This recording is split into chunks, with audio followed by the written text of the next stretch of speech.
Hello student, आज देखेंगे प्रकाशिक सक्रियता ऑप्टिकल एक्टिविटी। ये सामान्य प्रकाश है, निकोल प्रिज्म, समतल ध्रुवित प्रकाश, प्रकाश सक्रिय पदार्थ, दक्षिणावर्त घूर्णन, वामावर्त घूर्णन, विश्लेषक। एक ऐसा पदार्थ या माध्यम जो ध्रुवित प्रकाश के ध्रुवण समतल का घूर्णन करता है, ध्रुवण घूर्णक पदार्थ या माध्यम कहलाता है एवं इस परिघटना को प्रकाशिक सक्रियता कहते हैं। जो पदार्थ समतल ध्रुवित प्रकाश के तल को दाईं ओर घुमाते हैं, दक्षिण घूर्णक ध्रुवण घूर्णक, एवं जो बाईं ओर घुमाते हैं, वाम ध्रुवण घूर्णक पदार्थ कहलाते हैं। ये समतल ध्रुवित प्रकाश है। जब इसको दाईं ओर घुमाते हैं तो दक्षिण ध्रुवण घूर्णक यानी कि दक्षिणावर्त घूर्णन होगा।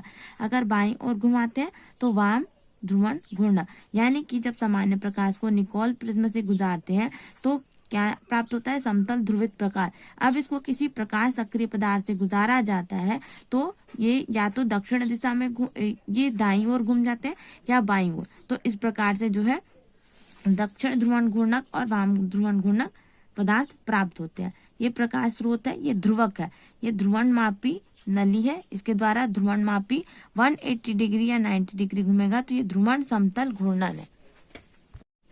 ध्रुवण मापी के मुख्य भाग निम्नांकित है। पहला, प्रकाश का एक स्रोत। ठीक है, प्रकाश का एक स्रोत होना चाहिए जो कि साधारणतया सोडियम लैंप हो सकती है। ठीक है, प्रकाश का एक स्रोत लेंगे जो कि साधारणतः एक सोडियम लैंप हो सकती है। ये प्रकाश स्रोत है, यानी कि प्रकाश स्रोत के रूप में हम सोडियम लैंप ले सकते हैं। दूसरा, एक ध्रुवक होना चाहिए। ये क्या है? ध्रुवक। ठीक है, एक ध्रुवक होना चाहिए। तीसरा, एक नली प्रकाश सक्रिय पदार्थ, ये जो ध्रुवण मापी नली है उनके विलयन को रखने हेतु। फिर एक विश्लेषक होना चाहिए। फिर ध्रुवण कोण को मापने के लिए वृत्ताकार स्केल होनी चाहिए। ये क्या है? ये ध्रुवण मापी है, एक विश्लेषक है। उसके बाद ध्रुवण कोण को मापने के लिए एक वृत्ताकार, ये वृत्ताकार क्या है? स्केल है। आगे देखेंगे विशिष्ट घूर्णन या स्पेसिफिक रोटेशन। तो विशिष्ट घूर्णन वह कोण है जो एक इकाई सांद्रता एवं एक इकाई लंबाई वाले विलयन द्वारा उत्पन्न होता है। विशिष्ट घूर्णन, जिसको अल्फा से शो करते हैं, इज इक्वल टू प्रेक्षित घूर्णन अल्फा बटे एल इंटू सी। तो एल क्या है? ध्रुवण मापी नली को डेसीमीटर में लंबाई, सी क्या है? विलयन की ग्राम प्रति घन सेंटीमीटर में सांद्रता। कोई प्रकाश समावयवी समतल ध्रुवित प्रकाश के तल को जितनी अंश घुमाता है उसे ध्रुवण कोण कहते हैं और इसको हमेशा अल्फा से शो करते हैं। और विशिष्ट घूर्णन का ये सूत्र है। ठीक है, ये जो सूत्र है ये विशिष्ट घूर्णन का सूत्र है। आगे देखेंगे किरैलिटी क्या होती है। ठीक है, किरैल पदार्थ और अकिरैल पदार्थ क्या होते हैं। तो किरैलिटी जो है, इसको इंग्लिश में भी किरैलिटी ही कहते हैं। और कोई पदार्थ अणु जो अपने दर्पण प्रतिबिंब पर अध्यारोपित नहीं होता। कोई ऐसा पदार्थ या अणु जो अपने दर्पण प्रतिबिंब, ठीक है, मिरर इमेज पर क्या होता है? इम्पोज नहीं होता, अध्यारोपित नहीं होता, तो उसको किरल पदार्थ अथवा अणु कहते हैं।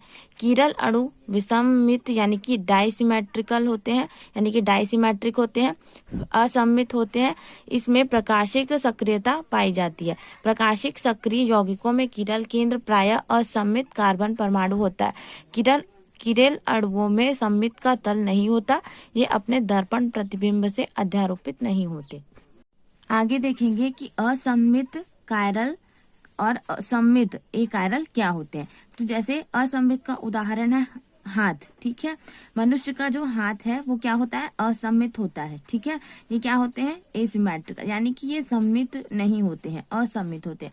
ये क्या है? सम्मित है। जब इसको हम इमेजिनरी बीच से कोई वो करते हैं तो ये बराबर भागों में नहीं करती। और ये देखो गेंद, ये गेंद है। ठीक है, ये क्या है? गेंद। और ये क्या है? मनुष्य का हाथ। ठीक, तो मनुष्य का हाथ क्या है? असम्मित है, जबकि गेंद क्या है? सम्मित। अगर इसको हम यहाँ से इमेजिनरी प्लेन के द्वारा काटते हैं तो ये बराबर भागों में नहीं बंटता। और जबकि गेंद को हम अगर इसके द्वारा बीच से इमेजिनरी प्लेन के द्वारा काटते हैं तो ये दो बराबर भागों में बढ़ जाता है, यानी कि ये क्या है? सम्मित है।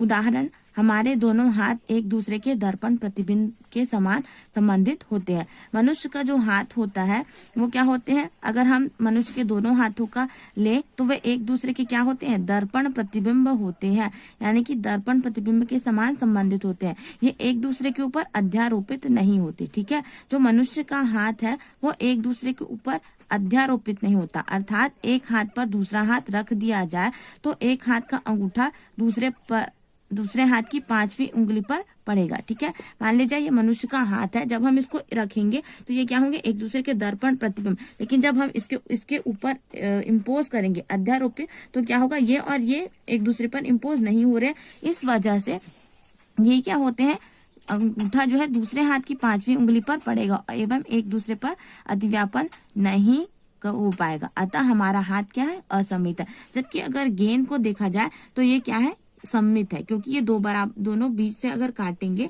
तो ये दोनों बराबर भागों में कटेगा। आगे देखेंगे असममित कार्बन परमाणु क्या होते हैं। ठीक है, कार्बन परमाणु की संयोजकता कितनी होती है, 4, यानी कि जो कार्बन है वो चतुसंयोजक होते हैं, यानी कि कार्बन कितने बॉन्ड बनाएगा, 4। तो कार्बन चतुसंयोजक होता है, इसकी चारों संयोजकताएं समचतुष्फलक के चारों कोनों को निर्देशित करती है। यदि कार्बन की चारों संयोजकताएं 4 भिन्न भिन्न एक संयोजी परमाणु या समूहों से जुड़ी रहती है, जैसे कि यहाँ पर हम ले रहे हैं कार्बन। ठीक है, ये क्या है आपका सेंट्रल एटम। सेंट्रल एटम क्या है, कार्बन। यदि जो सेंट्रल एटम कार्बन है वो जिन 4 परमाणुओं या समूहों से जुड़ा हुआ है वो क्या चारों के चारों क्या हो, डिफरेंट हो। इस तरफ हाइड्रोजन है, इधर C2H5, इधर NH2, इधर CH3, यानी कि चारों समूह क्या है, अलग अलग है, तो इसको क्या कहेंगे, असममित कार्बन परमाणु। इसको इसके द्वारा भी समझा जा सकता है, ये कोई अणु है, जैसे कि उसका सेंट्रल एटम है E, ये एक दूसरे को क्या कर रहे हैं, ये एक दूसरे के क्या है, दर्पण प्रतिबिंब है।